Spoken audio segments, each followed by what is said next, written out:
The Oscar nominations are only a couple days away, and I can tell you right now that I'm going to be pissed off when they come out because there are a couple movies that are getting some love from the award shows that I absolutely hate. Today, I'm going to show you what would happen if I ran the Oscars. Who would I nominate? Who would I give the win? What would happen? What would the night look like? What movies would get their flowers that absolutely deserve it? And what movies would not show up at all because they suck? Man to woman. From penis to vagina. First category is Best Adapted Screenplay. Here, I'm starting with Saturday Night. I loved Saturday Night. It was in my top 10 of movies this year. I thought it was a perfect love letter to the show. I also thought it was a great message to Lorne Michaels being like, hey, maybe it's time to pass the show along to someone younger and someone who knows the generation a little bit better. Maybe it's time to give it up to some new unknown people to be cast members in that show. I don't know, but I just loved this movie. I thought it was great. I'm sad that it's not getting as much award buzz as I thought it was going to after I saw the film, but there's been a lot of strong contenders this year. So I would nominate Saturday Night, but I understand why it's probably not going to get there at the actual Oscars. Next up, I have Queer by Luca Guadagnino. I thought Queer was great. I don't think I loved it as much as a lot of other people did, but I still have it as getting a nomination for Best Adapted Screenplay at my Oscars because I thought it was great. I thought it was engaging. I thought it was a great retelling of the story that Luca was taking off of, and I thought it was really a screenplay. I could have seen that, being transitioned into a stage show even. I thought just the script was really, really well done, and I think it's one of the strongest screenplays of the year. I am kind of sad that it's not getting a lot of buzz because I do think the story's very engaging, but I have it getting a nomination at my Oscars, might not get one at the actual Oscars. The next film I have is Maria. It was a Netflix movie release starring Angelina Jolie. I don't think a lot of people saw it, even though I personally loved it. It's about Maria Callas, and I think Angelina Jolie is fantastic. I really thought it was just going to be, a basic musical biopic, but I really found that it was a lot more of a movie than I thought it was going to be. The cinematography, the directing, the supporting performances, the screenplay, I thought was all very well done. I was surprised, and it's one of my favorite movies of the year. Next is Dune Part 2. I would nominate Dune Part 2, and I don't know if it's going to get one in real life. I think it's a shame if it doesn't, because I think that is one of the strongest movies released this year.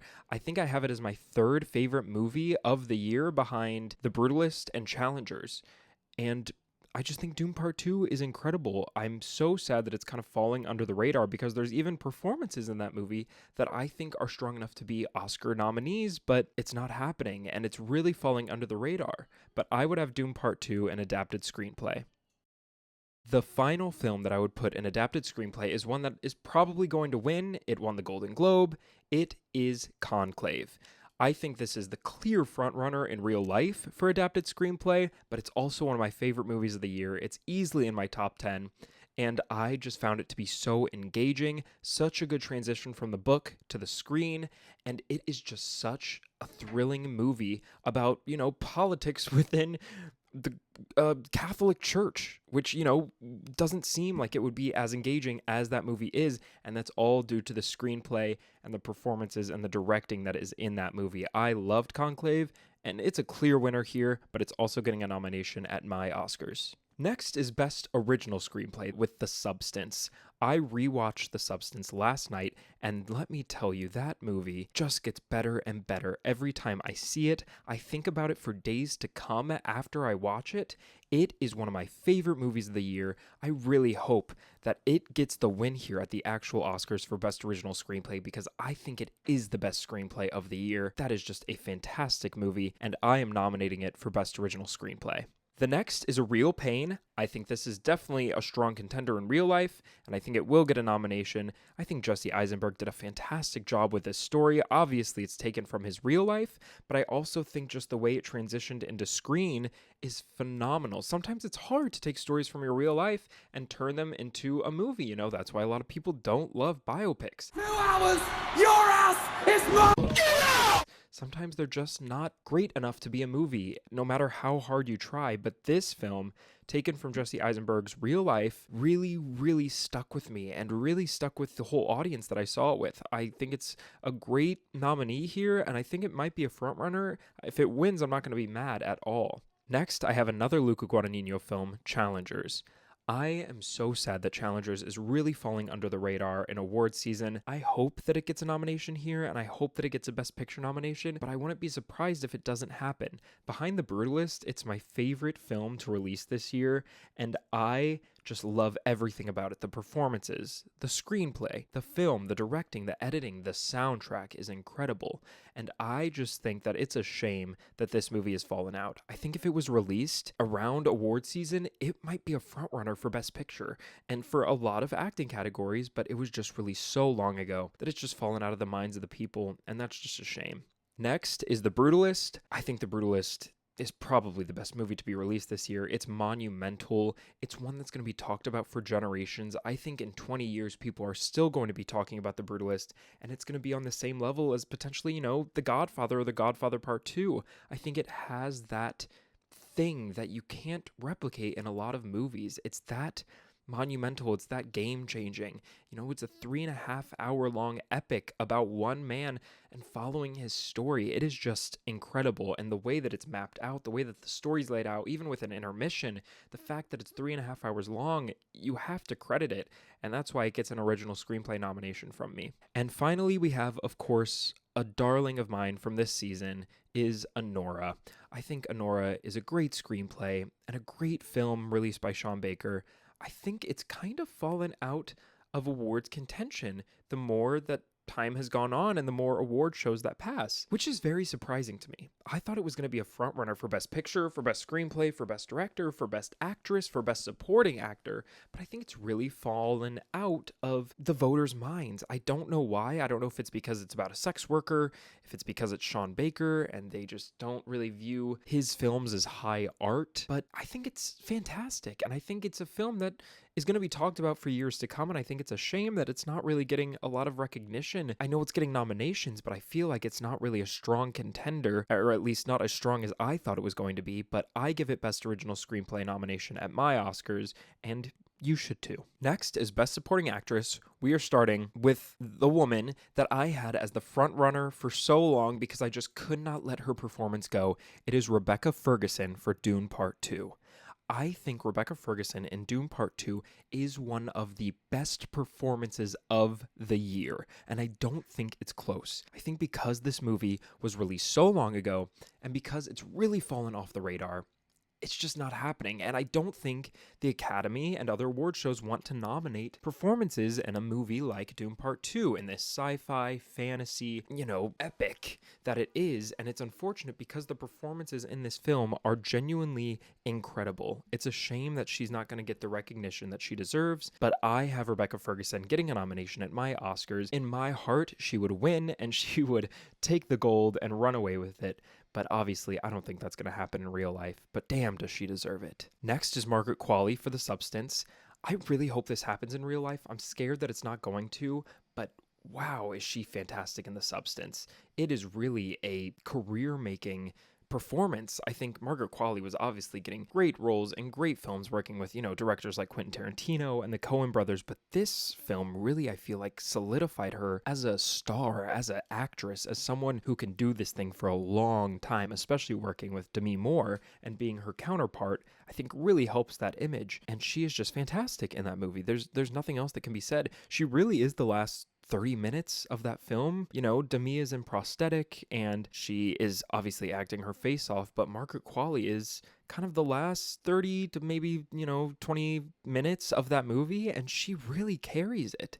She is just incredible. I wouldn't be mad if she won. I don't think that's going to happen, but wow, is she great. The next nominee I have in Best Supporting Actress is Jamie Lee Curtis for The Last Showgirl. I personally think that she is the best part of The Last Showgirl, and I know that's a hot take. I know I might get flamed for that, but I didn't care for that movie that much. I didn't care for a lot of the performances except Jamie Lee Curtis's. She does exactly what you would expect Jamie Lee Curtis to do, but the thing is she's great at it. It's like Kieran Culkin in A Real Pain. If someone's great at what they do, then just let them do that. And that's what she does in The Last Showgirl. She's great at what she does. She plays off of Pam Anderson really well. She plays that character really well with a lot of heart. And, you just feel for her character. You feel like you know her. When a performance really is the reason why I keep watching a movie, I always feel the need to nominate it, and that's kind of what Jamie Lee Curtis was for me with The Last Showgirl. I didn't care for that film. I didn't care for a lot of the performances besides hers, and that's why she gets a nomination here. Next is Danielle Deadwyler for The Piano Lesson. Similar to Jamie Lee Curtis, except The Piano Lesson had a lot of ensemble performances that I loved. I think Corey Hawkins is great in everything he is. Obviously, John David Washington is fantastic, but there's nothing that really stuck out in that movie besides Danielle Deadwyler. I thought it was a great adaptation, but I feel like these films haven't really been serving August Wilson plays as well as I, at least, would have hoped. I think those are plays. They work great on stage, and I don't think they were ever meant to be transitioned into film. There's some that work. I think Fences is great. I loved Ma Rainey's Black Bottom, but The Piano Lesson is such a stage show, and you can tell watching the movie, but Danielle Deadwyler really carries the performances of that film. She's the memory piece. She's what you walk away thinking of, and I'm surprised that she's really fallen out of the nomination circuit. Finally, it is Felicity Jones for The Brutalist. This, next to Rebecca Ferguson, is my favorite supporting actress performance this year. I think she is outstanding in The Brutalist. It's insane that she is not the immediate frontrunner, and it is a damn shame that she might lose to Amelia fucking Perez. You have to be kidding me. That is insane to me. I love Zoe Saldana. Whatever. Ariana Grande's fine and Wicked, but Felicity Jones should be the frontrunner, and it is a damn shame that she is not. She is that movie. Obviously, it's Adrian Brody, but that whole second act is built around Felicity Jones. It's built around her character, and it is a shame that she is not going to walk away with an Oscar. She's the frontrunner here. I'm giving her the Oscar. I don't care. All these women get an Oscar from me. It's astounding to me that voters can't just watch this performance and say, yep, that is it. That's where the Oscar is going. Next category is Best Supporting Actor. For starters, I have Corey Michael Smith for Saturday Night. I loved Corey Michael Smith's performance. He was another one that was kind of a frontrunner for me for a long time until I decided, you know what?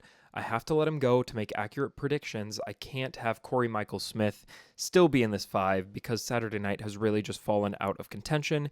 It's a shame. It breaks my heart to take him out, but I loved him, and he's getting a nomination at my Oscars because he's just fantastic as Chevy Chase. He's endearing, he's heartwarming. You see all the passion that he puts into that role, and he lights up the screen. He is such a shining star in that movie, and he gets a nomination here for me. Next is Guy Pearce for The Brutalist. I love Guy Pearce. He's another one where I'm like, I can't believe that he's not the immediate frontrunner.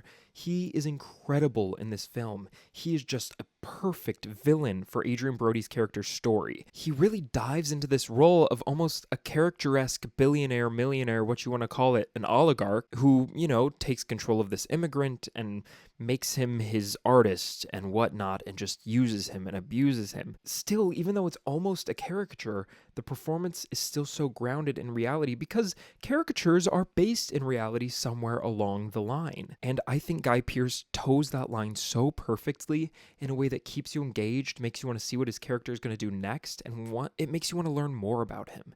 And that performance is just incredible. He gets a nomination here next to Denzel Washington for Gladiator 2. He's someone else that I feel like might fall out of the actual nomination circuit because he hasn't made a lot of waves in the campaigning cycle, but I thought he was just great in Gladiator 2. It's Denzel. He does what Denzel does, but again, when someone's perfect at doing what they do, why have them do something completely different? Denzel's done things completely different. We don't need to see that anymore. What we want to see is him serving Denzel in Gladiator 2, and that's what he does, and it is just a joy to watch. Wow, was he fun to watch in Gladiator 2.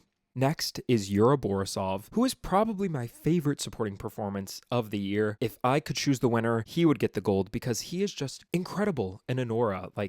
That character seems so under the radar, but Sean Baker keeps showing him, and you're like, what's happening here? Why does he keep getting shown? He's getting a lot of screen time without saying a lot, and then kind of the second act gets into full swing, and you're like, oh, this guy's incredible. This is a great character, a great actor portraying this character with so many subtleties and under the radar looks and moments and lines and thoughts, and it is just an incredible performance. And I think because it's so subtle, that's why it's not going to win. and probably why it's coming up short at a lot of award races, especially when you're next to Kieran Culkin and Denzel and Guy Pearce, who really aren't subtle in their performances because their characters aren't subtle. But Yuri Borisov has to get a nomination here. Finally, I've already mentioned him a few times, but it is Kieran Culkin for A Real Pain. I loved his performance in A Real Pain. So heartwarming, just kind of the media darling that Kieran Culkin is, shines through the screen here. Great chemistry with the rest of the cast. And I mean, it really is his story if you think about the film. Obviously, Jesse Eisenberg is the lead character, but they're both leads. It really follows Kieran Culkin's journey throughout the whole thing.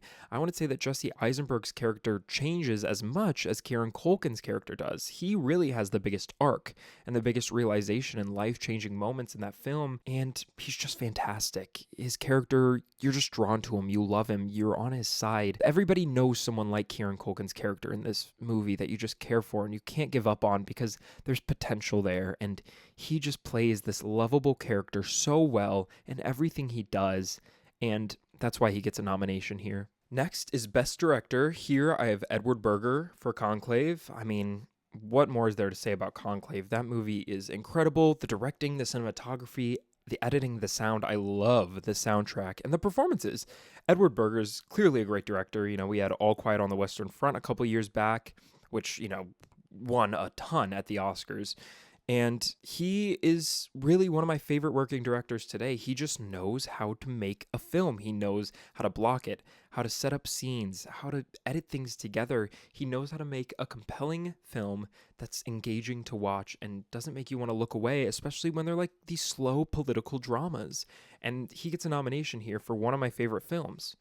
Next is Luca Guadagnino for Challengers, and honestly also Queer. The fact that he could be nominated for 2 movies says so much about the year that he's had and his career. He's my favorite working director today. I love Luca Guadagnino. I would nominate him for Challengers personally because I think that it's just one of the strongest films of 2024. I think that movie is incredible. The performances that he's able to pull out of his 3 leads, I mean, that is an actor's director. An actor's dream is to work with Luca Guadagnino because the performances that he can pull out of his actors are insane. But then you also look at the editing, the story, the chess match that whole movie is, and it's all from Luca Guadagnino's mind, and he is just incredible. I hope he gets nominated here. It might not happen, which is an absolute shame, but hopefully it does. Next, I have Coralie Fargeau. I think, again, you know, I've said it before, but The Substance is one of the strongest movies of the year. Maybe my 4th favorite movie, I think, on my rankings. It's just incredible. The fact that she directed it, wrote it, edited it is insane to me. You don't see directors doing that anymore. And the fact that she was able to even get this movie made and produced and got the stars that she did and made this body horror film into an awards contender just tells you how good this movie is and how incredible she is as a filmmaker, because she is a true filmmaker. If I could vote, she'd be getting the Best Director win for everything she did for this movie and how incredible it is. Wow, what a film and what a director. Next is Denis Villeneuve for Dune Part 2. He's someone else that's, you know, falling out of the races, and I think it's just because it's this sci-fi epic. And, you know, award voters don't want to give sci-fi movies that credit, even though this is the best movie of the year, one of the best movies of the year, my personal 2nd favorite movie of the year. It's Dune Part 2. I thought it was better than the first one, so why not give Denis the nod here? I'm giving him the nod because I think what he did for this franchise, especially when you look back at the original Dune movie, which didn't do as well, you look at what Denis was able to create, you know, using the books and adapting it into this big masterpiece. He deserves the nod here. He completed this 2-part epic, and Dune Messiah is probably going to even top these 2. It's insane that he might not get a nomination here when it is so utterly deserved. Finally, it's Brady Corbet for The Brutalist. I don't know how you don't nominate him here. He should be on everybody's ballots because directing a 3.5-hour epic for under $10 million and making it as incredible as that movie is insane. You have to give credit where it's due, and Brady Corbet just deserves all the flowers here. It's not my favorite screenplay of the year, but it has some of my favorite performances, and it's definitely what I think to be the best film of the year, and that's why Brady Corbet gets a nomination here, and he definitely will at the Oscars as well. Next is Best Actor, and here I'm starting off with Justice Smith for I Saw the TV Glow. I Saw the TV Glow is a film that is not getting as much love as it should, and it makes sense why. It's kind of an indie film. It was not mainstream. You kind of had to search for it to watch it, but when you watch this movie, you are changed as a person when it's over. I mean, the ending scene just gives me chills thinking about it. This movie is incredible. Incredible, and it's nothing short of a feat by Justice Smith to, put on this performance. This film really shows his acting chops. I mean, wow, what a heartbreaking performance that isn't getting the love that it deserves. The film isn't getting the love that it deserves. Next, I have Sebastian Stan for The Apprentice. I haven't seen A Different Man, and I think if I did, I would probably put him for that movie, but I think he is just having an incredible year of performances. He definitely deserves a nomination for something. And The Apprentice, I thought he was great. I didn't necessarily love the movie, but I thought his performance is so honest, without judgment. And while it would be incredibly easy to judge Donald Trump, the character that he's playing, he really delivers a raw depiction, which lets you, the audience, then judge the character, which obviously, you go into that movie probably not liking Donald Trump, as I did, and you leave hating him even more. Maybe that's not what they wanted to happen. I'm sure they didn't want you to walk away loving him, but it just shows an honest depiction of him, which to me makes me dislike Donald Trump even more, But maybe someone feels sympathy towards him somehow in that film. I don't know how that would be possible, but I'm just saying that when a filmmaker can make an honest depiction of someone without judgment, it allows the audience to experience so much more than they would have if it was a hit piece. I think Sebastian Stan being brave enough to do that performance is a nod in itself and deserves a nomination there. The next three are obvious contenders for this award. They're definitely going to get nominated in real life. I have Ralph Fiennes, Timothy Chalamet, and Adrien Brody. There's not much else I can say about these three. They all have three of the best performances of the year. If any of them won in real life, I'd be fine, but I would give it to Adrien Brody out of these three. But there's not much else you can say. Everybody's saying the same things about these three, and they're all fantastic. So yeah, they're rounding out my nominees here. Sometimes it's fun to pick people under the radar, but you can't ignore these three performances. They're just that good, and that's why they get nominations. Even if I was running the Oscars, they still get nominations. My Best Actress nominations are probably the most in line with real Oscar voters, because here I have Demi Moore, Mikey Madison, and Cynthia Erivo for their respective movies. Demi Moore is my personal favorite performance of the year for an actress. I think she's just incredible in The Substance. Her story is incredible. And the fact that she was able to, take this movie and turn it into what it is, and just seems like a film that's so near and dear to her as an aging star in Hollywood and an aging woman in Hollywood, it just makes that movie even better than what it already is. And I think that her win at the Golden Globe, her speech was all just so incredible. And I'm happy for her, because this performance is career making, and she's had incredible performances in her career that have just been looked over time and time again. And I'm happy that she's finally getting some of her flowers back. Obviously, Mikey Madison was a lot of people's front runner for the year for Honora, and she's kind of fallen out of the race, I feel like, a little bit. It makes sense with Oscar voters why Mikey Madison would fall out of the race. I think it's a shame, because she's incredible. She's a star in the making. I really think this is only the beginning for her. I'm in awe of that performance. That movie is all her. She really delivers a groundbreaking performance, and just heartbreaking, and you just care so much for that character. And I think she deserves to get her flowers just as much as anybody else. Of course, there's Cynthia Erivo, who I found to be the strongest part of Wicked. I really think that she's the standout in that movie. Her performance as Elphaba is incredible. Obviously, she's been a great singer, and people have known that for years, but it's great to see her kind of get mainstream success, which I don't think she really found before, at least not to this grandiose scale. And I'm happy for her just as a Broadway star, breaking into the film industry and being able to make this name for herself.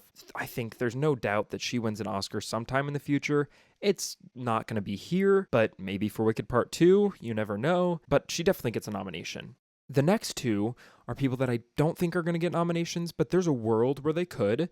I have Zendaya for Challengers, which is Behind Demi Moore, probably my favorite female performance of the year.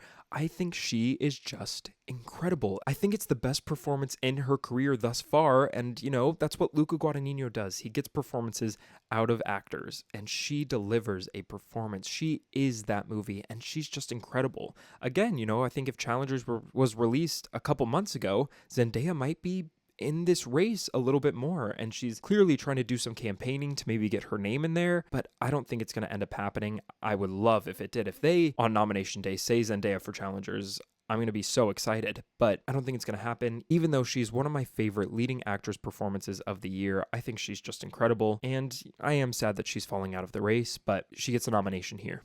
And finally, I have Angelina Jolie for Maria. I loved this performance. I talk about it, I think, in every video that I make, but I think Angelina Jolie in Maria is incredible, and I can't believe that she's not getting the flowers that performance deserves.